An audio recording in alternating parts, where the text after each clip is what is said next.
Mindanao, saka lakas ng earthquake doon, 7.5 at pumapasok. Salamat po kay Sir Jess Junior Casten sa pagiging miyembro ng ating YouTube channel. Lang yung mga reports nakita namin, daming devastation. So sabi namin na suspend na muna dahil wala rin naman yung 18 bodyguards. Pero marami naman ang pag-usapan yun, especially from the agencies. No? So ang plano namin is nag-aayos kami ng grupo para magdala ng tulong sa Mindanao. Hopefully tomorrow, pero sarado raw yung airport baka the following day. Same reaction po din sa state. Yun nga, doon sa mostly Jensen, ano po yung apektado talagang pagkalakas ng lindol. Sana po ay actually meron na nga pong mga nasugatan, meron na pong mga di inaasahang mga namatay. Nakikiramay po kami, no? Ingat po lahat mga kababayan. Lalo na ang Pilipinas po ay nasa palibot po ng Ring of Fire, mga boss J. Pamo, sir, no? Pero ito, sir, Senate pro tempore, legit, no? Sherwin Gatchalian. Imbitahin nyo po. Pagbukas ng Senate Blue Ribbon Committee nyo po, pag-start na, imbitahin nyo. Pag hindi pumunta, isabpinan nyo po, no? Pagka hindi pa rin pumunta, pag ipinasabpinan nyo, itong 18 Barbie po, naman, warrant of arrest na. Paresto nyo na lahat yan. Kasi puro kasinungalingan lang po sinasabi. Ng Marines, ex-Marines, ex-former soldiers. Uy, grabe na si June Laurista. Boss Mark, okay lang sana kung asawa lang ang uupakan. Paano pati yung mga anak? Naku po.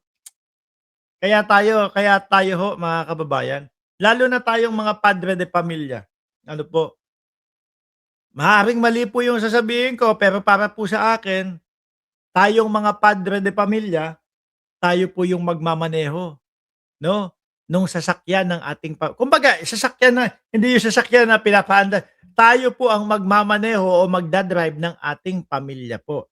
Tayo ang magde-decide kung saan patungo ang inyong pamilya. Kung ganito ka, sumasama ka dito sa mga katarantaduan at mga pagsisinungaling, ang punta ng pamilya mo, hindi lang ikaw,